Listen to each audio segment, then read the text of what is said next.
Astro సిండికేట్లో మీ personal and business promotions కోసం కింది నెంబర్కు కాంటాక్ట్ చేయండి.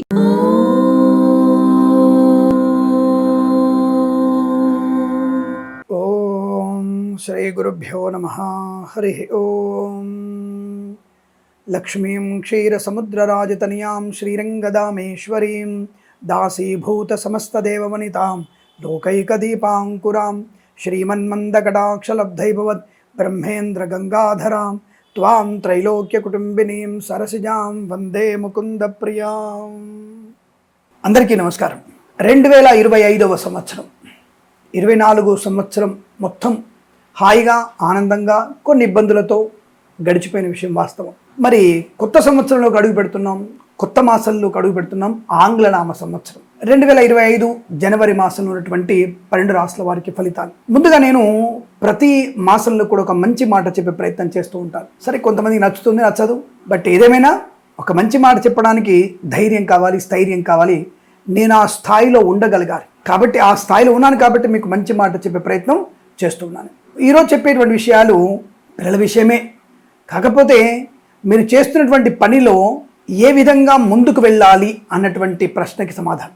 మంచివాళ్ళు అంటే 100కి 70% మంది మంచివాళ్ళే ఉన్నారు. 30% అనామకులు, అల్పులు. ఇక వాళ్ళ గురించి పట్టించుకోవాల్సిన అవసరం లేదు. కానీ 70 మంది ఏదన్నా సాధించాలని తపన ఉన్న వాళ్ళు చాలామంది ఉన్నారు. దీనికి ఒకటే ఒక మార్గం. అంటే ఎలా మేము సాధించాలి అంటే వ్యక్తులకి ముందుగా మీరు మీ పెద్దవాళ్ళ యొక్క అనుభవాన్ని తీసుకునే ప్రయత్నం చేయండి. అంటే వాళ్ళ అనుభవాన్ని తెలుసుకోండి. ఎలా కష్టపడ్డారు, ఎలా పైకి వచ్చారు, ఎలా వ్యాపారం చేశారు. ప్రతి వృత్తిలో వారి కుల వృత్తి కావచ్చు, ఉద్యోగం కావచ్చు, వ్యాపారం కావచ్చు, ఏదైనా సరే మీరు వాళ్ళ అనుభవాన్ని స్వీకరించి మీ కొత్తగా చేసేటువంటి వ్యాపారమో లేదా ఉద్యోగమో ఏదైనా ఒక మంచి పని ఆ పెద్దవాళ్ళ యొక్క అనుభవాన్ని మీలోకి అంటే మీరు చేస్తున్న పనిలో క్లబ్ చేయండి. అప్పుడు మీకు అద్భుతమైనటువంటి ఆవిష్కరణ ఉంటుంది. మీరు చేయగలరు. ఒక మంచి సాహసవంతమైనటువంటి నిర్ణయం తీసుకోవడం వల్ల వ్యాపారం చేయగలరు, ఉద్యోగం చేయగలరు. మీరు సాధించిన లేదండి. యువకులు ఇప్పుడున్నటువంటి భారతీయ యువకులు సాధించలేరు అన్నటువంటిది ఏది లేదు. పాతాళము నుంచి అంతరిక్షం వరకు. పాతాళం అంటే మనకి మన సిర్పూర్ కాగజ్ నగర్ ఇటువంటి ప్రాంతాలు, రామగుండంలో బొగ్గలు ఉన్నాయి. అవి పాతాళమే. అవి లోపలికి 8 కిలోమీటర్ల లోపలికి వెళ్తారట వాళ్ళు. 7 కిలోమీటర్లు, 5 కిలోమీటర్లు, 8 కిలోమీటర్లు వెళ్తారట వాళ్ళు. అది పాతాళమే కదా. అంతరిక్షంలోకి వెళ్ళేటువంటి మన వాళ్ళు ఆలోచించండి. అంటే ఏదైనా సాధించగలిగేటువంటి శక్తి నేటి యువకులకి మీకు ఉంది. కాబట్టి మీరు దేనిని సాధించగలిగే అవకాశం ఉంటుంది. కాకపోతే సమయాన్ని మీరు పర్ఫెక్ట్గా తీసుకోవట్లేదు. పోస్ట్పోన్ మెంటాలిటీ, లేజినెస్, పర్లేదే చేద్దాంలే, అవుతుందిలే అన్నటువంటి తత్వం వల్ల మీరు విలువైన సమయాన్ని కోల్పోతున్నారు. కాబట్టి మీరు మీ వయసులో ఉన్నటువంటి వ్యక్తుల యొక్క అభివృద్ధిని, వాళ్ళు చేసే పనిని కూడా మీరు అనుభవంలోకి తీసుకోండి. అంటే వాళ్ళది కాపీ కొట్టి పేస్ట్ చేయమని చెప్పండి. నేను కాపీ పేస్ట్ చేయొద్దు. మీకంటూ ఒక విలువ ఉండాలి. కొత్త ఆవిష్కరణ, కొత్త యాప్ తయారు చేయడం, కొత్తగా వ్యాపారం చేయడం. ప్రతిదానికి ఉద్యోగం కోసం ఎందుకు? మనకి ఉద్యోగం నా గవర్నమెంట్ ఇలే, నాకు ఆ గవర్నమెంట్ ఇలే, మోడీ గారు ఇలే, రేవంత్ రెడ్డి ఇవ్వలే, చంద్రబాబు నాయుడు ఇవ్వలేదు. మనకెందుకు? నువ్వు ఎంతమంది కొత్త ఉద్యోగం ఇవ్వగలవు? నువ్వు ఉద్యోగం ఇవ్వగలిగే కెపాసిటీ నీకుంది. 10 మందికా, 5గురికా, 2కా, 100 మందికా ఎలానే ఉద్యోగ కల్పన చెయ్యాలి అన్నటువంటి దాని మీద మీరు ముందుకెళ్ళండి. తప్పకుండా మీ వల్ల 1000 మంది, మీ వల్ల 10,000 మంది బ్రతకగలిగేటువంటి అవకాశం ఉంటుంది. కాబట్టి కొత్త ఆవిష్కరణలో చెప్పొచ్చు ఏంటంటే పెద్దవాళ్ళ యొక్క అనుభవాన్ని, వాళ్ళు చేసే పని. ఇప్పుడు రైతు ఉన్నాడు, రైతు ఎలా పంట పండిస్తున్నాడు, 10 ఏళ్ల నుంచి 50 ఏళ్ల నుంచి ఎలా దాన్ని దున్నుతున్నాడు, ఎలా కొత్తగా వచ్చాయి, ఎలాంటి మందులు పిచికారి చేస్తున్నారు, ఎంత ధాన్యం వస్తుంది, ఎంత అమ్ముతున్నాడు, దాని అనుభవం తీసుకోండి. మీరు చేసే వ్యాపారం సాఫ్ట్వేర్ కావచ్చు, కానీ రైతు యొక్క అనుభవాన్ని తీసుకుంటే ఆ అనుభవంలో ఏదో ఒకటి మీకు అనుకూలత కలిగే అంటే ఆ అనుభవంలో మీకున్నటువంటి ఎక్స్పీరియన్స్ మీ వ్యాపారానికి ఒక ఊతంగా ఉండే అవకాశం ఉంటుంది. కాబట్టి మీరు అట్లా ప్రయత్నం చేస్తే ఖచ్చితమైనటువంటి మీ వ్యాపారం వృద్ధిలో ఉంటుంది, అనుకూలంగా ఉంటుంది.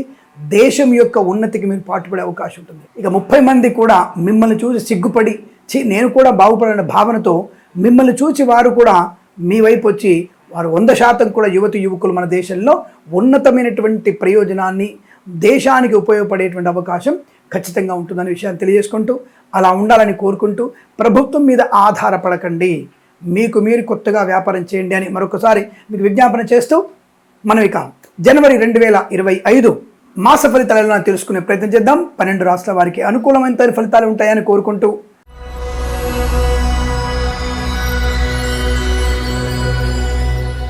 అందరికీ నమస్కారం. 2025 జనవరి మాసంలో వృషభ రాశి వారికి ఉన్నటువంటి ఫలితాలు ఏమిటి?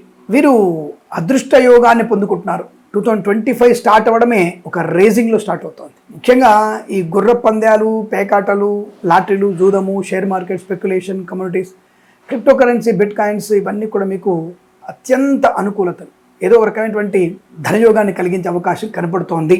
వీరికి కూడా 1-4 వారాలు చాలా బాగున్నాయి. 2-3 వారాలు సామాన్య ఫలితాలు ఉన్నాయి. కాకపోతే 2వ వారంలో బుధ శుక్రుల యొక్క బలం ఎక్కువగా ఉంది.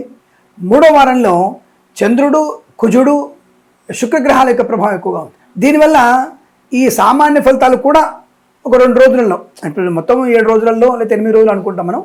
ఈ 7-8 రోజులలో 2-3 రోజులు రేజింగ్, సూపర్ రేజింగ్ ఉంటుంది. కాబట్టి నేను వాటిని సానుకూలవంతమైన ఫలితాల కింద తీసుకెళ్తాను. కానీ ఫలితాలు మాత్రం మీకు 2-3 వారాల్లో యావరేజ్గా ఉన్నాయి. ఈ యావరేజ్గా ఉన్నప్పుడు మనం చేసే పనిలో పరిపూర్ణత బాగా ఉండాలి, సమయపాలన బాగా ఉండాలి. ముఖ్యంగా విద్యార్థులు ఈ పరీక్ష కేంద్రానికి సమయానికి వెళ్ళాలి. ప్రతిసారి చెప్తూనే ఉంటాను నేను, సమయానికి వెళ్ళండి, 1 గంట ముందు వెళ్ళండి. ఎందుకంటే దానివల్ల మీకు ఏదైనా ఒక వస్తువు, పెన్ను ఏదైనా మర్చిపోయినా మళ్ళీ మీ అమ్మ నాన్న తీసుకురావడానికి అవకాశం ఉంటుంది. కాబట్టి దీంట్లో ఈ విషయంలో మీరు విద్యార్థులు 2-3 వారాల్లో, మరి మొదటి 4 వారాల్లో టయానికి వెళ్తే సరిపోద్దా అంటే అది మీ కర్మ, దానికి ఏం చేయలేదు. 2వ వారం 3వ వారంలో లేట్గా వెళ్ళడం వల్ల మీరు పర్మిషన్ని పొందుకోలేకపోవచ్చు. 1-4 వారాల్లో పర్మిషన్ పొందుకోవచ్చు మేబీ. అందుకనే ఎప్పుడైనా పరీక్ష ఉన్నప్పుడు గంట ముందుగానే వెళ్ళండి. ఇక 2-3 వారాల్లో పెద్దవాళ్ళు చెప్పిన మాట మాత్రమే వినండి. 1-4 వారాల్లో మీ మాట వినవచ్చు, పెద్దవాళ్ళ మాట వినవచ్చు, అందరి సలహాలు తీసుకోవచ్చు. Share market, speculation, communities, crypto currency, bit coins, లాటరీలు చూడడం వల్ల 4 వారాలు కూడా అనుకూలంగానే ఉంటుందని చెప్తాను. పర్వాలేదు, 4 వారాలు కూడా మీకు శుభయోగాన్ని పొందుకోవచ్చు. కళాకారుల, క్రీడాకారులకి 1-4 వారాల్లో స్వదేశంలో విదేశాల లాభం, 2-3 వారాల్లో స్వదేశంలో మాత్రమే లాభం. విదేశాల్లో అవమానాలు, ఆర్థిక నష్టాలు, గొడవల దాకా దారితీస్తుంది. ఒక్కోసారి బలవంతంగా విదేశాల నుంచి పంపించే అవకాశం ఉంటుంది. కాబట్టి కళాకారులు, క్రీడాకారులు విదేశాలకి ప్రదర్శనల కోసం వెళ్ళే ప్రయత్నం చేయకపోవడం మంచిది చెప్తాను. ఇక వ్యాపార పరంగా కన్స్ట్రక్షన్, రియల్ ఎస్టేట్, మద్యపానం, హోటల్ వ్యాపారం, ఇంటీరియర్, ఎక్స్టీరియర్ ఫర్నిచర్, గాజు పరిశ్రమ, సినిమా రంగ వ్యాపారంలోను, అలాగే నర్సరీ తోటలు, పూజాద్ర వ్యాపారంలోను, మత్స్యకారులు, రొయ్యలు, చేపల చెరువుల వర్గాన్ని, పాడి పరిశ్రమ, పౌల్ట్రీ పరిశ్రమలోను, ఇంటీరియర్, ఎక్స్టీరియర్ ఫర్నిచర్, గాజు పరిశ్రమ, boutiques, beauty parlour, bamboo depot, బాణసంచ కర్మాగారం, టైళ్ల వ్యాపారం, ముద్రణాలయంలోను, ఫార్మా, సిమెంటు, ఐరను, ఇటుకలు, ఇసుక, రాగి, ఇత్తడి మైనింగ్ వ్యాపారంలోను లాభాలు పొందుకునే అవకాశం. షేర్ మార్కెట్, స్పెక్యులేషన్ లో మంచి లాభాలు ఉన్నాయి. అప్పుల బాధల నుంచి ఈ మాసంలో విడుదలయ్యే అవకాశం. దరిద్రం నుంచి బయటపడతారు. మంచి ఉద్యోగ ప్రయత్నం, కెరీర్ లో ఒక మంచి గ్రోత్ కనబడుతోంది. అనుకున్నటువంటి వృత్తిలో కానీ వ్యాపారంలో కానీ అడుగు పెట్టగలిగేటువంటి అవకాశం. కొత్తగా ఉద్యోగ ప్రయత్నం చేస్తున్న వారికి 1-4 వారాల్లో అదృష్టయోగం. అంతకుముందే ఉద్యోగం చేస్తున్న వారికి 1-3-4 వారాల్లో ప్రమోషన్ పొందుకునే అవకాశం. పండుగ వాతావరణంలో కాస్త అధికంగా డబ్బులు పెట్టుబడి పెట్టకండి. పందాల మీద కొద్దిగా ఇబ్బంది పడే అవకాశం ఉంటుంది, జాగ్రత్త. కానీ అనవసరపు మనస్పర్ధలు అయ్యే అవకాశాలు ఉంటాయి. అది ఎఫెక్ట్ మీకు ఫిబ్రవరి మాసం మీద పడుతుంది. కాబట్టి కాస్త జాగ్రత్త, వెనుక ముందు ఆలోచించుకోండి. పోటీలో ఉన్నవాళ్ళు మనవాళ్ళు అన్న విషయాన్ని గుర్తించండి. అనవసరమైనటువంటి ఖర్చులు, నష్టాన్ని పొందిన అవకాశం, నా వాడి నన్ను మోసం చేసి అనుకోవడం, బాధపడేటువంటి అవకాశాలు ఉంటాయి. కాబట్టి కాస్త అటువంటి పందాలకు దూరంగా ఉండే ప్రయత్నం చేయండి. సంక్రాంతి పండుగని హాయిగా జరుపుకోండి, సరదాగా ఉండండి. సరేదేమైనా డ్రైవర్లకి, పెయింటర్లకి, ఎలక్ట్రీషియన్స్ కూడా మంచి లాభాలు. Share market, speculation, communities, crypto currency, bit coins లో అనుకూలత ఉంటుంది. విద్యార్థికి లాభాలు, ఉద్యోగస్తులకు అనుకూలత. ప్రభుత్వ, ప్రైవేట్ సంస్థల్లో ఉద్యోగం చేసే వారికి ప్రమోషన్లు, ఇంక్రిమెంట్లు పొందుకోవచ్చును. తాత్కాలిక ఉద్యోగం కూడా పర్మనెంట్ అయ్యే అవకాశాలు ఉన్నాయి. కన్సల్టెన్సీ ఆధారపడవచ్చు. కాకపోతే 2వ వారం తప్ప మిగిలిన 3 వారాలు మీరు కన్సల్టెన్సీ ఆధారపడవచ్చు. మ్యారేజ్ బ్యూరో నుంచి మీకు 4 వారాల్లో ఏదైనా 1 వారం మీకు తప్పకుండా శుభవార్త వస్తుంది. వివాహ సంబంధ అనుకూలతలు కూడా ఉంటాయి. ఏమో వివాహం కూడా జరిగే అవకాశం కూడా కనబడుతుంది. సరే, పుష్యమాసం కదా అని అంటే కేవలం హిందువులు మాత్రమే మన జాతకాలు చూడరండి. హిందూయేతరులు కూడా మన జాతకాలను చూస్తారు. కాబట్టి వాళ్ళలో పెళ్ళే అవకాశం ఉందిగా, వాళ్ళ ముహూర్తాలు వాళ్ళకు ఉంటాయిగా. ఏదైనా వివాహ బలం ఏర్పడుతుంది అని చెప్పడానికి అవకాశం ఉంటుంది. మధ్యవర్తిత్వం నుంచి బయటపడతారు. అలాగే ఏదైనా సమస్యకి పరిష్కారం లభించే అవకాశం, కోర్టు వివాదాలు సమస్య పోయేటువంటి అవకాశాలు కనబడుతున్నాయి. రైతన్నలకి, పూలు, పళ్ళు, కూరగాయలు పండించే వారికి, సూపర్ మార్కెట్, కిరాణా వ్యాపారంలోనూ, మినపగుళ్ళు, చింతపండు, బెల్లం, మిర్చి, పత్తి పరిశ్రమ కూడా లాభాలు ఉన్నాయి. రాజకీయ రంగ ప్రవేశం కానీ, రాజకీయ రంగంలో అనుకూలత కానీ పొందుకునేటువంటి అవకాశాలు ఉన్నాయి. ఏదేమైనా వస్తు లాభం, వాహన యోగం, ఉద్యోగ లాభం, విద్యా లాభం, విదేశీయానం, విదేశాలకు శ్రీనివాసం. 1-4 వారాల్లో తప్పకుండా మీరు విదేశాలకు వెళ్లే ప్రయత్నం చేయవచ్చు.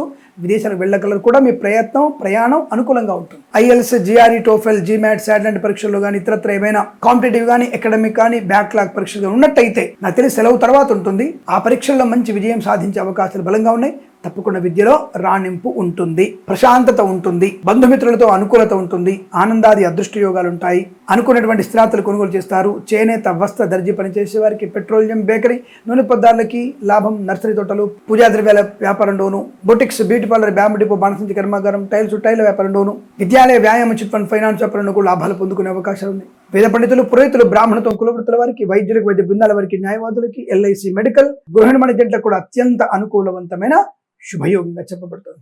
ఈ మాసం ప్రతి మాసం కూడా ఆనంద యోగాల పరంపర పొందాలని కోరుకుంటూ సర్వేజన సుఖినో భవంతు.